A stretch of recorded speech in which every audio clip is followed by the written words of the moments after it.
Welcome to the Artificial Intelligence Podcast with your host, Dr. Tony Huang. Today, I'm with a special guest, Ron. Can you introduce yourself? Yeah, I'm Ron Green. I'm co-founder and chief technology officer of KUNGFU AI. I'm curious on your point of view on AI as a whole. How did it begin, and what was the genesis of AI, and why is AI so popular right now? Well, I can talk about it from my personal perspective. The genesis of AI obviously goes all the way back as soon as we had the first digital computers. It wasn't too long after that when people were thinking about getting them to do things beyond just calculations. I don't know how well this is known, but throughout most of the 40s and 50s and 60s, really underestimated the difficulty of a lot of common tasks. A lot of the researchers back then viewed chess maybe as the pinnacle of cognitive abilities. And somewhat famously, Minsky thought computer vision was going to be like a summer project for one of his students at MIT. It turned out to be a whole lot harder. Introspection into our own cognitive abilities is made us underappreciate how complex these are. I got involved in artificial intelligence in 1992. Honestly, I thought I was late to the game. I was in college. The textbooks made it seem like it was all figured out, and there's just a little bit of mopping up to do. I went on and did a master's at Sussex in the late 90s, and shoot, by the early 2000s, it felt like a dead field, that everybody had abandoned it, not in small part because of the dot-com bubble and things like that. And then here we are. It's massive resurgence, and I think it's based upon some common things that are pretty well known: massive increase in data, digital data, and compute, and some algorithmic advances. And now it is 2025, and I think we're finally back on track. Yeah, I'm curious. Big research is due mostly in part to generative AI. Is that correct? We're seeing a lot more people get interested in AI because of transformers, because of attention.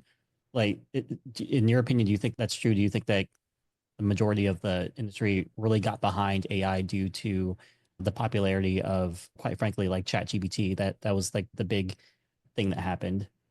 Yeah, ChatGPT was huge in the sense that I think it did two things. One, it woke the world up to what was happening in AI. This is sort of the modern resurgence in AI really started in 2012 with AlexNet and some advancements there. But it really wasn't until November of 22 when ChatGPT was released that the world saw how much advancement had been made. And what was special about ChatGPT, it was the first AI system that was broadly capable. It wasn't like a computer vision system that could detect faces or something like this. This thing could do summarization, write poems, write emails, famously write college essays for students and things like that.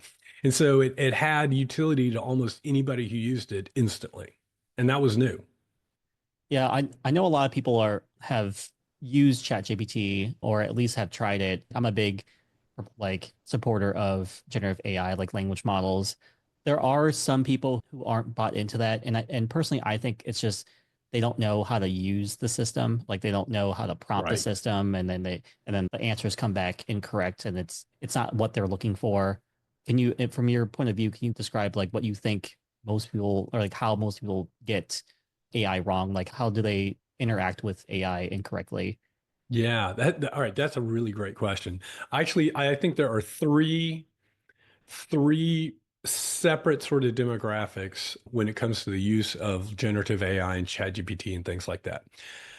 There's a small minority and they're pretty vocal, and they'll say things like, I don't find it useful. It's not interesting, or it's not always correct. I can't explain that. I use AI, generative AI daily. It has altered my workflows in amazingly positive ways. We use it. We're building state-of-the-art AI models and systems on a daily basis. Our entire engineering team is using AI coding assistants. They just make us more productive. They're not infallible, but I don't know if there is ever going to be an intelligence in the universe that's omniscient or omnipotent or infallible. And so I would highly encourage people that are not finding utility to dig a little deeper. Most people don't have to be convinced. And then there's this third category, which is really interesting. They conflate the fact that they get a lot of utility out of ChatGPT to thinking that generative AI solutions can be fire and forget in a production way without a human in the loop. And when we're building systems for our customers, it's something we really want to make clear, which is if you're building something with generative AI, you have to know that it's going to make mistakes. And I'm not talking about hallucination or accidentally making up facts. These systems are not perfect. And Apple, I think this is maybe the best example. Apple's delaying their entire artificial intelligence integration with their entire ecosystem because they are having real problems getting the generative AI solution, which is most of what it's involved, but all the basically infinite corner cases ironed out. And there are reports coming out of Cupertino that there are issues with red teams finding that you can send an email that will trigger the phone to do things that the user didn't even know, right? And this is not a problem that you can throw a bunch of developers at. Traditional software, we have a bug, it's an emergency. Hey, we need to work overtime, put in an extra week, grind hard for a couple months. You can't do that with AI. You can't just double down and knock out the hallucinations because it's a much, much more complex, sophisticated system. And I'm extremely bullish on generative AI. My only caveat is be careful if you're trying to implement it in a way without a human in a loop in this stage of the technology's capabilities. It's a little immature for that still. Yeah, there's been a lot of cases where companies would deploy a Gen AI powered chatbot that's customer facing without doing a lot of testing. And we're seeing a lot of backlash from that. So an example of that would be like Air Canada. They put a chatbot on their website, and then one of the users got like some refund that was non-existent, and then they took it to court, and then the Canadian tribunal ruled in favor of the client. So Air Canada had to pay like this money that the chatbot stated that wasn't actually real. We're taking a lot of the learnings that these people are doing at the frontier, and we're trying to learn from them. But I feel as if there's like a lot of pressure from like senior leadership or like board directors to pump out some type of Gen AI chatbot because of like some type of fear of missing out, like FOMO or something like that. Yep. And they're rushing to get to a solution without a lot of these safeguards in place. Are you seeing a lot of that happen? We are. We see a lot of that. It's really funny. People are so smart. It's definitely starting to settle down already. I would say there was a period I felt like in late 23, 24, we would get calls from prospective clients who would say things almost, I need generative AI. And we would say, what's your plan? What do you need it for? And they would say, oh, I don't know. I just need some generative AI right now because the executive team is breathing down my neck. Things have become much more sophisticated, and even to the extent that they understand that, like I was talking about, human in the loop. There is awareness that these systems are not infallible, and that they're going to make mistakes, and that you have to incorporate that into whatever type of life cycle you are building with that solution. What other like things are you seeing in terms of ways that people are approaching Gen AI incorrectly? For me, it feels as if it's like hiring the wrong person is like another big problem. So like in the job market, everybody is slapping AI onto their like CV because it's like the big hot thing. And then when you interview them, it's mostly like surface level info that they've read online or something like that, but they've never delivered something in production. So we're seeing a lot of people that are just getting on the bandwagon, and unfortunately, the demand for Gen AI is really high, and the supply for like skilled practitioners is very low still because all the big giant companies like Amazon, Microsoft, Google, they're like snatching up all of the AI experts. That, at least from my point of view, I think a big problem is just the workforce, the limited supply of people in the workforce, and a lot of like fake copycatters. Yeah. What's your point of view on another problem that you're seeing in like the Gen AI space? Yeah, I think you bring up a really good point. My company, KUNGFU AI, we've been doing this since 2017, working exclusively on AI. And for a long time, it was funny about that is for a long time, we had to convince people that AI was real, that it was something to pay attention to. People would conflate it with like cryptocurrency scams and things like that. Really happy those days are over. Now everybody, like you said, everybody is coming out of the woodworks as an AI expert. That's problematic. I think there'll be a flight to quality over time. I truly, I welcome the embracing. It's a whole lot more fun to have people paying attention to important technologies and embracing them than ignoring them. But the thing that I think most people underestimate is how quickly everything is moving right now. So on the generative side, we're seeing companies start up to try to plug gaps and capabilities, and 6 months later, the foundational models are capable of doing those things, and that investment is entirely wasted. And so we have a very simple philosophy that I think is if companies follow this sort of perspective, I think they can avoid a ton of heartache and a ton of failed investment. And it's just as simple.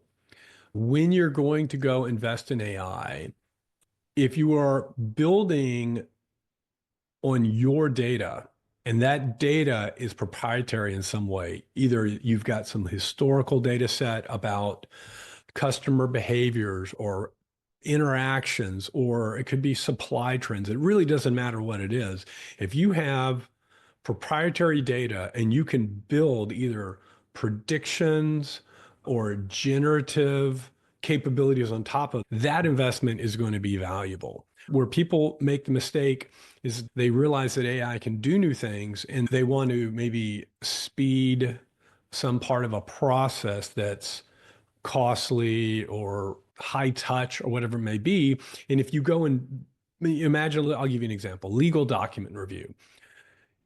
If you're spending a bunch of time to automate legal document review within your company, and that's what you're spending your money on for AI, that's a miss because you could just go buy that solution. It's not a differentiation. You don't have anything that AI capability is going to do other than reduce your costs. And no matter how good you are, a product company is going to do that at a more sustained, efficient way. So don't invest in don't invest in like cost reduction or new features unless it's based upon solving real problems and as much as possible leveraging your own proprietary data. Then you get just outsized return on investments. It's amazing. I can share a bunch of stories along that vein, but that's the secret. Yeah, a lot of people don't realize that they're sitting on like a gold mine for first party data. And if they just spent some time cleaning their first party data, they could do a lot. I've spoken to a lot of folks where they do have good first party data, but it's unclean, and they think that like they could just throw it into an AI like framework and then something come like a useful result comes out. But a lot of times what I've seen is that the output is like mediocre. And I keep telling them they have to go back and clean their first party data. But That's unfortunately, right. due to from what I've seen, at least from my point of view, I've seen a lot of people get pressure from top down. And so they go ahead and they build out like some type of AI solution with an unclean first party data, but they don't ever go back to cleaning the first party data. They move on to, like the next thing, which I think is a mistake. And unfortunately, I feel as if the majority of companies on the client side they have that. Are you seeing that from your perspective? Yeah, absolutely. We run into what I would say maybe three or four pretty common scenarios. One is this idea, this mistaken idea that we have a bunch of data, and we'll just put the AI on it, and the AI will go figure out. It will go make magic happen. Most of artificial intelligence today is still uses something called supervised learning, which is this technique where you build a model by showing it examples, but those examples have to be created. If I give you an input, here's the output I want associated with that input, whether it's predictive or generative. And if that data doesn't exist, the AI can't magically solve that labeling problem. Another issue is the idea that just having the data is enough. It's shocking how common it is that we'll work with an organization. They have a great idea, they have an existing data set, and then we go in to look at it, and it turns out it's not as accurate as they thought, or it's divided across multiple data stores, and some of them can be trusted and some can't, and there's big gaps, and some of it's been thrown away. The good news is in those situations, it's okay. You can typically resolve those. In push come to shove, you can institute policies to correct this. I always tell people, look, the best time to plant a tree was 20 years ago. The second best time is today. The best time to have gotten your data organized and cleaned up was a long time ago. The second best time is today. And it may delay your execution on some AI initiatives, but for the most part, those challenges can be overcome. Though the things that cannot be overcome, and we do see this occasionally too, is there is just no data. They want to attempt something, it's a part of their business, but they weren't collecting the data. The process was ephemeral and it's all locked in users or experts' minds. And so there is no training data. So there's a process that you have to institute, which is to collect that. And then within some period of time, you can then go train a model to do it. So there's all kinds of things which you are so correct. It really, for the most part, comes down to data. That's the most key element. Yeah, when you were talking about having all that data locked in your mind, like the first thing I thought of was like insurance agents. I don't know if you know this, but like in the insurance field, the agents they usually write down stuff that they know on like pieces of paper or they keep it in their mind as like a trade secret. And that information is extremely valuable and it doesn't really get passed down to anybody. That's right. Um, That's so right. so a lot of like insurance companies they have this problem where their agents have this tribal knowledge that isn't shared across the agency and that's still a big problem and that's just an example but that's a problem that I've seen. So is there a way to take the tribal knowledge from someone's head and put it into something useful like a structured database? The only thing I could think of is just sitting them down and just extracting it out on a piece of paper and then Yeah. putting it into like a retrieval augmented generation like framework. Honestly, that's the only thing. No, that's the only way I could think of. What's your point of view? I love this question. I love this direction. I'll actually answer with a concrete example that I think is pretty cool. We were working with one of our clients, publicly traded company. They do, I think, about 30 billion in loan factoring a year. So really high volume. And all the agents that are making these decisions they have all these intuitions, just like you said, they built these up over years. And you might say, why did you decline that invoice? And they would say, I don't really know. I've seen things like this before, and I've learned to identify instances where I don't think it will be paid back. And then as you work with them more and more, they're able to really, to a shocking extent, elevate those intuitions and then capture them. And so what we did with this client was they had some existing policies and they had agents with some of them decades of experience. And we essentially took those and crafted a policy that put into like actual software logic the rules that they could articulate because they would say things like if a client does something like X, then we need to refuse the invoice for 60 days, let's say. And the beautiful thing about that was then we were able to take the historical trade data, build a model, and that model was very accurate. And then we wrapped it with this sort of policy shell. So no matter how confident the model was that a loan might be repaid, if any policies associated with this sort of protective shell created by humans was violated, it didn't matter. The loan was refused. And the beautiful thing, this system went live last summer. They went from 24-hour turnaround to 9 seconds. Fraud is down dramatically and defaults are down dramatically. And it's just an absolute win-win. And all the humans now focus their time on the hard, difficult, complicated loans and let the AI model implement all of the sort of more straight down the middle. It handles roughly about 75% of that 30 billion volume now. And it's amazing. It's exactly what you said. It's in their head, but it has to be captured and extracted out to be made accessible by the models. Yeah. I'd say that route's really difficult. I don't envision anyone really making a big headway to like try to convert like people's old style of working to like the new style because there's gonna be a lot of resistance.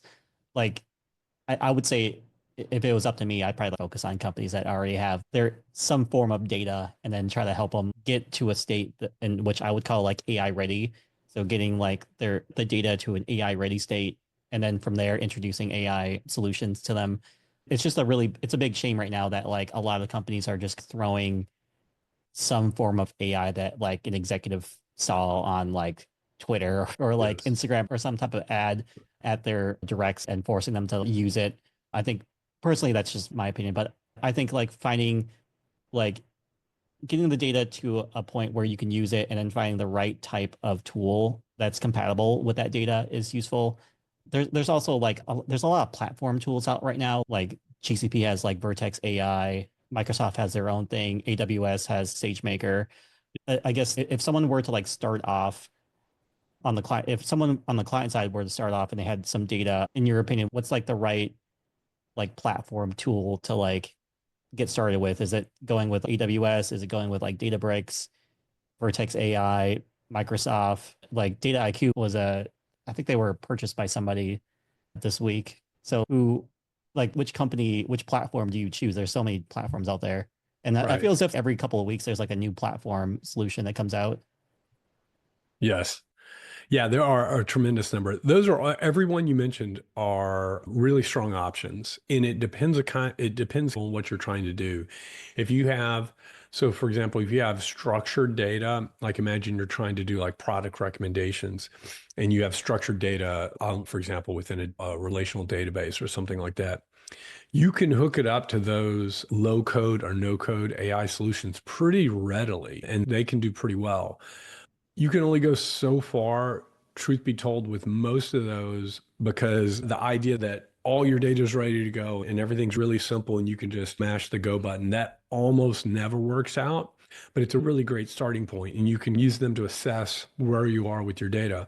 The other thing is that a lot of those platforms have really great APIs for things that are pretty common. So if you're processing images or extracting information from documents like OCR and handwritten information in documents and trying to identify signatures and things like that.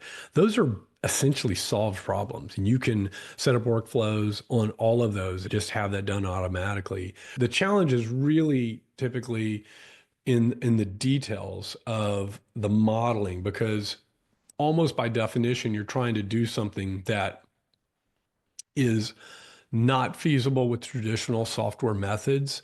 And so that means you're moving towards these sort of more probabilistic, supervised approaches. And then those come with a whole host of issues. We were talking about Apple earlier, about how you can't just knock out the corner cases associated with generative AI in some like sprint-like fashion. And so not knowing that, we see this all the time. You can use those tools and you can get 60% of the way there in a week, maybe 75, 80% there in a month. And it feels if we keep this up, we'll be done in a couple months. That last 20% is really why we exist. It is extremely difficult. The truth is, AI is still more art than science. And even the experts I work with will run into challenges where we've got a model that's plateaued and we're trying to figure out how to get it unstuck. And you get into the exotic world of hyperparameter tuning, and then it really becomes much, much less of a science that differentiates really good proof of concepts from things that can actually go into production. So I'm curious at what you guys at KungFu AI are doing. Anything cool? Yeah. So we've been around over 7 years. We are a AI strategy and engineering firm. We do AI exclusively. That's all we've ever done. So we help companies build custom AI solutions and develop strategy. And that could be like developing a year, 2, 3 year AI strategy roadmap on how to embrace, leverage their data to build proprietary AI capabilities. We've done well over 100 production systems, and I'm really proud to say we've done everything from like document information extraction, clinical integrity, we've done things like low orbit satellite tracking for the Navy. We've done breast cancer risk prediction at a superhuman level using pure computer vision capabilities. That model right now, in fact, is at the FDA for approval. It's in the final stretch. But we've done things like automated financial trading systems, recommendation systems, fraud detection, supply and demand prediction. Just it goes on and on. Basically, the most beautiful thing about working in AI right now is we've been unlocked Traditional software methods are incredibly powerful, but you have to know exactly what steps the computer needs to take to implement something. And with machine learning and modern AI, we've got this new paradigm where we can use examples and these models learn to generalize, and that's unlocked sort of predictive and perceptive capabilities for the first time in human history. It's really just amazing. And for the listeners at home who would be more interested in learning more, what's the best way to get in touch with you? Yeah, I would say absolutely feel free to reach out to me directly if you want to. My email is incredibly simple. It's ron@kungfu.ai. You can find us online at kungfu.ai. If you're interested in a much more deeply technical podcast, check out. We have one called Hidden Layers where we do deep dive on AI technology. Then, of course, you can follow us on Twitter, etc. And then for the viewers listening at home, if they're AI curious, what's a really good place to get started? Just learning more about AI, and then also more importantly, like learning what not to do with AI. That's a really great question. It depends upon how deep you want to go. I'm actually a pretty big fan of some of the new executive courses that are coming out. So if you want to stay at a high level, but actually understand like what are the possibilities and how would I identify them within my own company? Those are a choice that's a little bit more of a time investment. There are, at this point, countless YouTube business AI channels. I would definitely recommend any number of them. And then if you're really curious about getting into the field and understanding it, you don't necessarily have to go all in. There are any number of really strong blogs out there and Twitter accounts that you can follow that are constantly posting news and updates and cool new videos and showcasing the capabilities. And I work in this field every day. There's not a week that has gone by in the last 5 years where I haven't been on Twitter or something like that and seen something that blew my mind. And so that's a really good way to stay aware of the state of the art. Thanks so much for being on the show. And until next time, stay curious. Thank you so much, Tony.